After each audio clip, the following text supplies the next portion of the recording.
Hi everyone, welcome back to my YouTube channel. Oke guys, jadi di video kali ini aku bakalan sharing mengenai translator. Jadi kemarin itu ada beberapa temen yang tanya mengenai translate dokumen. Jadi bakalan explain my experience, bakalan share my experience to you about how do I translate my document untuk working holiday visa. So stay tuned in my YouTube video. Sebelum videonya dilanjut, jangan lupa di subscribe dan aktifkan notification loncengnya. Thank you. Oke, jadi aku punya 4 rekomendasi translator ya teman-teman yang memang banyak digunakan oleh teman-teman WHV kayak gitu. Jadi kenapa kami menggunakan translator ini? Karena memang ini tuh sudah terpercaya. Karena kan memang si WHV ini tuh sebenarnya kan nggak banyak tes ya. Kita itu hanya tesnya itu IELTS aja. Hanya saja kita itu berusaha untuk membuat dokumen kita itu bener-bener kayak bisa diterima oleh pemerintah Australia gitu. Dan formatnya sesuai dengan yang kita inginkan kayak gitu kan. Jadi kita menggunakan 4 Swan Translator ini, dan ini tuh memang sering kita gunakan kayak gitu oleh anak-anak WHV. Jadi insya Allah trusted. Oke guys, jadi siapa aja sih 4 Swan Translator yang sering digunakan oleh anak WHV Australia ini? Nah, jadi yang pertama itu ada Pak Susilo, yang kedua ada Pak Anang, yang ketiga ada Pak Joseph, yang keempat ada Pak Andi kayak gitu. Jadi, nah keempat ini sering banget kita gunakan di oleh anak-anak yang akan mendaftar working holiday visa. Oke guys, jadi sekarang kita ke harga. Nah, harganya ini, jadi saya dimulai dari Pak Anang dulu. Karena Pak Anang ini paling murah di dunia persilatan translator kayak gitu. Jadi Pak Anang ini dia bandrol harga sekitar 35.000 per page. Dimana kalau misalkan teman-teman ya banyak dokumen yang harus ditranslate kayak gitu, atau misalkan transkrip nilai atau apalah ya untuk mahasiswa, ini tuh cocok banget karena hanya 35.000 per page-nya kayak gitu. Jadi cocok lah ya kalau misalnya untuk mahasiswa dan banyak yang harus translate, pilih Pak Anang.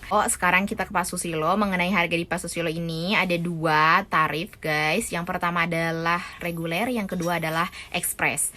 Jadi kalau misalkan teman-teman pengen reguler itu di 70.000 per page, kalau misalkan yang expressnya 100.000 per page.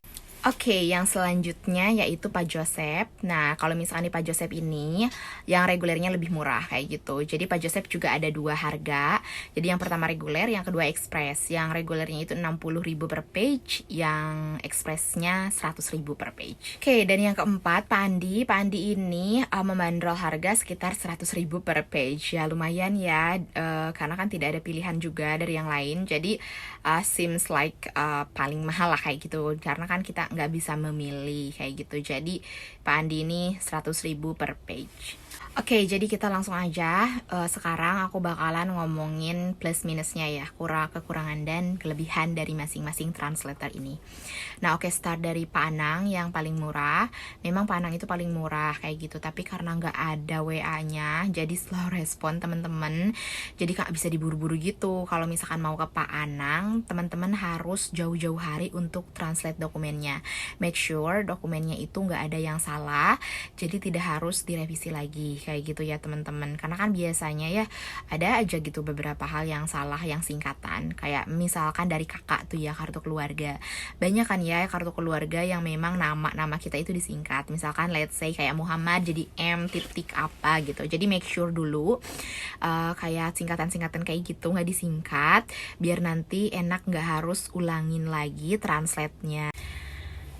Nah, selain itu juga karena kan slow responnya, nggak ada WA-nya, jadi kayak revisi, kalau misalnya ada revisi itu lumayan lama teman-teman. Bapak ini itu suka bales di email katanya kayak gitu. Jadi komunikasinya itu via email kayak gitu.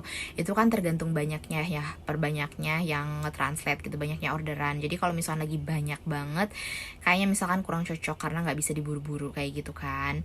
Dan juga kita nggak bisa nggak tahu gitu berapa lama akan selesai selesai. Karena memang kalau misalkan lagi cepet banget 2 hari udah bisa selesai. Kalau lama ya sampai kayak 14 hari baru selesai kayak gitu. Jadi lumayan juga ya, lama banget kalau nunggu gitu kan. Sedangkan kalau misalkan mau daftar WHV ini, apapun itu harus serba cepat gitu loh teman-teman. Karena kan kita memang punya waktu dari SDU WHV itu kan terbatas hanya 30 hari berlakunya. Sekarang ke Pak Susilo. Nah, ini tuh translator yang aku gunakan pada saat aku translate dokumen untuk apply WHV ini. Jadi kalau misalkan testimoni dari aku sendiri ya, alhamdulillah fast respon karena ada WA-nya. Tergantung harganya yang kita ambil, mau yang express atau reguler. Hanya karena saya itu pas lagi banyak orang gitu ininya ngetranslate-nya. Jadi memang agak telat sedikit lah ya. Nunggu agak lama lah ya. Jadi kayak saya tuh ambilnya express. Harusnya kan 2 hari udah selesai ya. Tapi ternyata nggak selesai. Selesainya itu sekitar 5 hari apa semingguan gitu kan. Terus lagi juga ada yang direvisi typo. Tapi memang alhamdulillah cepet banget, revisinya cuma 1 hari kayak gitu. Oke, sekarang ke Pak Joseph. Nah, si Pak Joseph ini katanya memang dia itu bagus ya. Yang kalau misalkan yang reguler itu 60k per page itu tuh kayak 4 hari kerja. Kalau misalkan yang 100.000 yang express itu 2 hari kerja kayak gitu. Jadi memang dokumennya ini dia itu detail banget, tapi harus memang teman-teman tanya karena kan lumayan juga ya harganya itu. Karena beliau itu kalaupun misalkan kayak di belakangnya aja, misalkan kayak ada sedikit aja di belakangnya yang harus ditranslate, itu beliau translate dan itu jadi 2 page kayak gitu. Jadi make sure aja kalau misalkan ke beliau itu ditanyakan kalau misalkan dokumen yang teman-teman kirimkan itu akan menjadi berapa page di translatornya kayak gitu kan teman-teman, biar jelas aja kan, karena harganya di bapak ini tuh Bapak Joseph tuh lumayan, cuman memang hasilnya juga bagus. Oke, ini dia yang terakhir adalah Pak Andi. Ini tuh kan paling mahal ya, nggak ada pilihan express ataupun reguler. Pokoknya di Pak Andi ini pas respon, pokoknya bagus, revisi cepet. Kalau misalkan teman-teman butuh yang express, I think you should choose Pak Andi deh untuk translate dokumen-dokumen teman-teman. Kalau misalkan teman-teman butuh cepet banget kayak gitu, karena memang fast respon banget. Ada WA-nya juga, jadi kalau misalkan apa-apa enak banget komunikasinya kayak gitu. Jadi kalau misalkan butuh cepet nih, I think Pak Andi. Kalau meskipun memang lumayan ya mahal, 100 page per 100.000 per page kayak gitu. Tapi kalau misalkan oke kan ya, kalau diburu-buru, kalau lagi teman-teman lagi butuh gitu kan, buru-buru ya it's never mind. Semua kontaknya ada, aku punya. Aku nggak tahu ini takutnya kan privacy kalau misalkan aku sebutin di sini. Jadi teman-teman boleh langsung DM aja untuk tahu kontak-kontak mereka. Ini dia Instagramku. Oke, jadi conclusionnya, nah mungkin pertanyaan teman-teman, jadi harus pilih yang mana nih yang harus direkomendasiin gitu kan. Nah sebenarnya keempatnya itu bagus semuanya, jadi nggak bisa kayak harus Pak ini, Pak itu kayak gitu. Itu kan tergantung budget juga ya, dan selain itu juga tergantung kondisi teman-teman. Kalau misalkan data teman-teman misalkan udah bagus dari sekarang, udah selesai, nggak akan ada yang direvisi di Disduk Capil, ya kenapa nggak dari sekarang aja translate-nya? Teman-teman juga bisa menekan budget dan gak harus terburu-buru kan selesainya. Jadi teman-teman bisa pilih yang paling murah gitu kan. Waktu itu saya pilih yang express karena saya itu ada dokumen yang memang salah gitu kan, dari masih diurus sama Disduk Capilnya kayak gitu. Jadi akhirnya saya menggunakan yang express.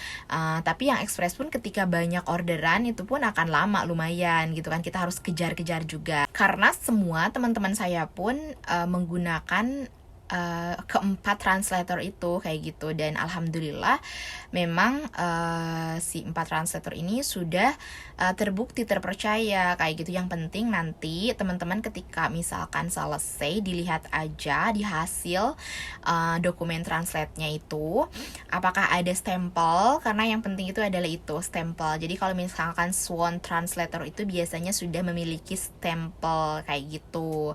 Jadi make sure ya kayak gitu kan, karena banyak sebelum-sebelumnya teman-teman yang translate karena pengen murah, jadi translate-nya itu di translator yang lain gitu kan, dan akhirnya tidak ada kayak stempelnya, dan akhirnya harus ulangi lagi karena nggak diterima kayak gitu kan teman-teman. Jadi mendingan udah deh sekali jadi pribadi tapi memang terpercaya kayak gitu. Dan insya Allah yang keempat ini sudah terpercaya. Nah, terus lagi tipsnya, kalau misalkan kita kan yang anak WHV itu buru-buru ya, dikejar-kejar secara kalau misalkan nunggu Swan Translator ini selesai, takutnya kan kita nggak bisa tuh lodge visa.